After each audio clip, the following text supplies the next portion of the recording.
अस्सलाम वालेकुम and welcome to AKD weekly round up. हमेशा की तरह हमारे साथ शुएब मेमन साहब इस वक्त मौजूद हैं। ये वीक हमारे लिए मार्केट का एक शॉर्ट वीक रहा और इस वीक के अंदर 14 अगस्त पाकिस्तान की आज़ादी का दिन भी हमें देखना नसीब हुआ।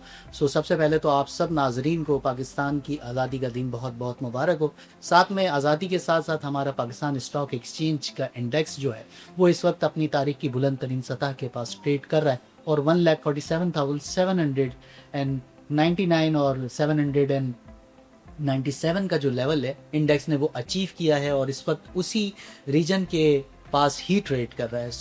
हमारे साथ हमेशा की तरह मौजूद हैं शुएब मेमन साहब।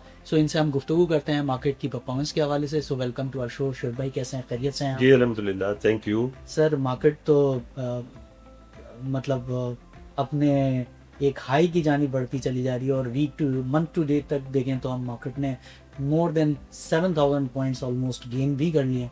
क्या तासुर रहेगा इस वीक में, कैसी रही परफॉर्मेंस में? जी देखें, इस हफ्ते में एक तो दिन कम था 14 अगस्त की वजह से, और जो मैंने कंपेयर किया कि ओवरऑल तो ऑफ कोर्स आपकी स्टॉक मार्केट ने बहुत अच्छी परफॉर्मेंस दी है एक साल में, लेकिन उसके साथ साथ एक जनरल पाकिस्तानी का मोरल जो है वो काफ़ी बेहतर हुआ है। इकोनॉमी थोड़ी बेहतर हुई है और ओवरऑल जो है मोरल जो है पाकिस्तानियों का वो बेहतर हुआ है इस लिहाज से कि जब पाकिस्तान इंडिया की जंग हुई तो उसमें यह है कि एक तरीके से पाकिस्तान ने न सिर्फ अपने आप को महफूज किया बल्कि उनके ऊपर एक मतलब यह है कि अटैक भी प्रॉपर किया और उन्हें नुकसान पहुंचाया। तो उससे यह है कि एक ओवरऑल जो है एक पॉजिटिव वाइब क्रिएट हुई है पाकिस्तानियों में, and I think that's very positive. जहां तक स्टॉक मार्केट की बात है तो एक दिन कम था, लेकिन उसके बावजूद कोई 1.5% के करीब जो है स्टॉक एक्सचेंज ने KSE 100 इंडेक्स जो कि मेन इंडेक्स है उसने अपसाइड शुरू की है, जिसमें मेन जो है उसमें बैंक्स और सीमेंट्स जो है उन्होंने अपसाइड ज्यादा शुरू की है। ऑयल जो है उन्होंने नेगेटिव जो है प्राइस जो है ग्रोथ शो की है, जिनमें OG, PPL, इस किस्म PSO ये तीनों स्टॉक्स जो है वो गिरे हैं।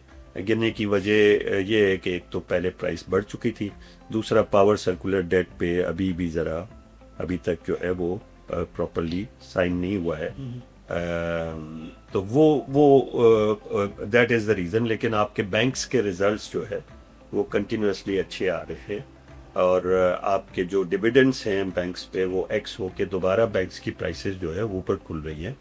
तो आप देखें कि बैंक अल-फलाह जो हमने लास्ट वीक डिस्कस किया था, बैंक अल-फलाह जो है उसमें सेलिंग कंटिन्यू थी, बट आपने देखा जैसे ही सेलिंग स्लो हुई तो तकरीबन 6.5-7% के करीब की अपसाइड जो है बैंक अल-फलाह शो कर चुका है in this week. Habib Bank जो है वो आपका 5% अपसाइड शो कर चुका है। लाइकवाइज ज्यादातर बैंक जो है UBL ने थोड़ा नेगेटिव शो किया था। इसी तरीके से सीमेंट्स जो है उन्होंने भी अच्छा परफॉर्म किया है। तो आप देखेंगे अगर जो ओवरऑल जिनके रिजल्ट्स बेहतर आए उन स्टॉक्स ने अच्छा परफॉर्म किया। अब रही बात कि यहाँ से आगे जो है वो क्या लगता है, वो उसमें यह है कि क्योंकि मार्केट एक ऑलरेडी आपका लेवल अचीव कर चुकी है, हाई लेवल पे है, हमारा टारगेट जो है वो अक्टूबर तक का या दिसंबर तक का कह लें 165,000 का इंडेक्स लेवल का टारगेट है। मुझे लगता है कि वो शायद पॉसिबली अक्टूबर में अचीव हो सकता है, लेकिन साथ ही साथ जो है मार्केट ब्रीदर ले सकती है और मेरा ये ख्याल है कि मार्केट जो है थोड़ा बहुत रुक सकती है फॉर द टाइम बीइंग। अगले हफ्ते शायद शुरू में तो फिर भी बेहतर हो, एंड में जाके हो सकता है कि मार्केट, क्योंकि उसके बाद वाला हफ्ता रोल ओवर का वीक है, तो हो सकता है कि वहां पे जरा प्रॉफिट टेकिंग हो। जो इम्पोर्टेंट इवेंट्स हैं उनमें OGDC और PPL दोनों की एक ही दिन में एक ही टाइम पे बोर्ड मीटिंग्स हैं। तो कोई मैटर है जो कि फाइनेंशियल रिजल्ट्स के अलावा है, फाइनेंशियल रिजल्ट्स के भी मीटिंग्स होनी है, तो लेट्स सी कि वहां पे क्या आता है। शुएब भाई ये सर्कुलर डेट की हम पिछले 3 हफ्ते से जो है खबरें सुनने के फलां तारीख को हो जाता है फलां तारीख को, लेकिन अभी तक स्टिल जो है वो कोई ऑथेंटिक खबर जो है वो हमें इस हवाले से नहीं हुई। तो क्या ऐसी कोई न्यूज़ या कोई ऐसी डेट अनाउंस हुई है सर्कुलर डेट के हवाले से? जी, डेट तो अनाउंस नहीं हुई है, लोग एक्सपेक्ट कर रहे थे कि 13 अगस्त तक जो है वो हो जाएगा, لیکن وہ اب دوبارہ جو گریپ وائن ٹاک ہے وہ ہے 18 اگست کی ڈیڈ لائن. لیکن اس میں یہ بھی ایکسپلین کر دوں کہ یہ پاسبل ہے کہ ایک دفعہ اپروول ہو جائے اس کے بعد وہ ہر کمپنی کے ساتھ انڈیویجولی بیٹھیں گے اور اس میں ایک اور چیز ہے جو مارک اپ ویور کہلاتا ہے. تو ہو سکتا ہے کہ گورنمنٹ جو ہے وہ یہ چاہے کہ بھائی مارک اپ ویو ہو جائے تو وہ ہر پاور پروجیکٹ سے انڈیویجولی نیگوشیٹ کریں گے. تو ہو سکتا ہے کہ اس میں مزید ٹائم تھوڑا لگ جائے لیکن ایک دفعہ اپروول ہو جائے گی تو اس کے پھر چانسز اچھے ہیں کہ پھر وہ پیسے ڈسٹریبیوٹ ہو جائیں گے. شعیب بھائی یہ نیکسٹ ویک جو اب ہمارا آ رہا ہے اس میں کوئی آپ کو اسپیسیفک سیکٹر یا کوئی کمپنی جو کہ اٹریکٹیو اپیل نظر آ رہی ہو جس میں چارم نظر آ رہا ہو آپ کو تو آپ ریکمینڈ کرنا جی دیکھیں بینکس تو کنٹینیو کریں گے اپ سائڈ مجھے لگتا ہے. جیسے بینک الفلاح ہے وہ ابھی بھی کافی لوکریٹو ہے, حبیب بینک ہے وہ کافی لوکریٹو ہے ابھی بھی. تو آئی تھنک یہ اس کے علاوہ بھی بینکنگ سیکٹر جو ہے نا وہ اوور آل پرفارم کرے گا کیونکہ ان کی ارننگس اچھی ہیں, ڈویڈنڈس اچھے ہیں, سسٹینڈ ارننگس ہیں, سیف ارننگس ہیں تو وہ رہیں گی. تو یہ ہے سیمنٹس بھی کنٹینیو کریں گے لیکن ہو سکتا ہے کہ باقی سیکٹرز میں ذرا پروفٹ ٹیکنگ ہو. جہاں پہ ہم نے جو ڈسکس کیا آئل اینڈ گیس میں ای ایم پیز میں اسپیشلی وہاں پہ مجھے لگتا ہے کہ بائی آن ڈیتھ شوڈ بی دا اسٹریٹجی. 2 سے 4% کی ڈاؤن سائڈ پہ مال لینا چاہیے اور مارکیٹ میں جو اچھی اپ سائڈ آئے گی آف کورس وہ کہیں پہ بھی نیوز آ سکتی ہیں.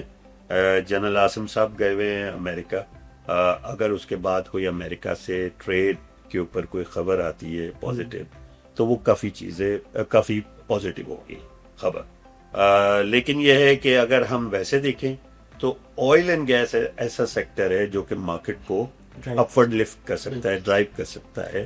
تو ای این پیز میں ہمیں پازیٹیو رہنا چاہیے. آئی تھنک 2 سے 4% کی ڈاؤن سائڈ ہو تو وہاں پہ مال لینا چاہیے. کوئی ایسا امپورٹنٹ ایونٹ یا کوئی اکنامک انڈیکیٹر اگلے ویک میں نظر آتا ہے آپ کو ریلیز ہوتا؟ دیکھیں جو کافی جو منتھلی سیکٹرز کے نمبرز تھے آپ دیکھیں آٹوز کے بھی آ گئے, سیمنٹس کے بھی آ گئے. تو ایز سچ کوئی بہت بڑا ڈیٹا میرا خیال ہے ابھی نہیں آئے گا. ہو سکتا ہے کہ کوئی ریمیٹنسز کے مزید کوئی ڈیٹا آ جائے تو وہ ایک الگ بات ہے.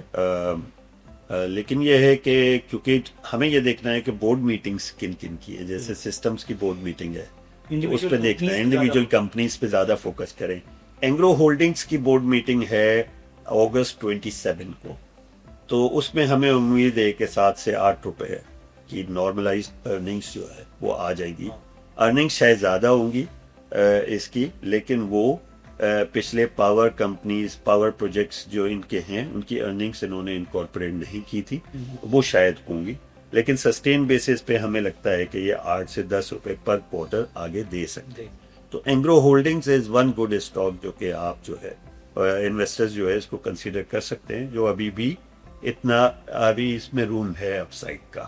Thank you very much Shoaib بھائی, آپ ہمیشہ کی طرح ویلیوبل انسائٹس پرووائڈ کرتے ہیں. سو میں اگر سمرائز کرنا چاہوں ہماری اس گفتگو کو تو اکارڈنگ ٹو شعیب بھائی بینکنگ سیکٹر کافی زیادہ اپیلنگ ہے, اس کے اندر انویسٹڈ رہنا چاہیے. ساتھ میں ای این پی سیکٹر کے اندر جو ہے وہ بائی آن ویکنیس یا بائی آن ڈپس اسٹریٹجی رکھتے ہوئے آگے کی جانب بڑھنا چاہیے. انڈیکس کے اندر نیکسٹ ویک کے اندر کوئی امپورٹنٹ ایونٹ نظر نہیں آتا ہے. البتہ buy should be the strategy. Index کے لیے جو ہے وہ انڈیویجول کمپنیز کو بھی فوکس رہنا چاہیے اور وہ کمپنیز خاص کر اپنے ریڈار کے اندر ضرور رکھنا چاہیے جن کے ریزلٹس ریلیز ہونے ہیں. ساتھ میں اینگرو ہولڈنگس جو ہے وہ کافی بہتر لگتا ہے, سو آپ ان کے اندر انویسٹڈ رہ سکتے ہیں. اسی طرح کی ویڈیوز دیکھنے کے لیے آپ سے گزارش ہے آپ ہمارے سوشل میڈیا ہینڈلس کو لائک اور سبسکرائب کیجیے. شکریہ.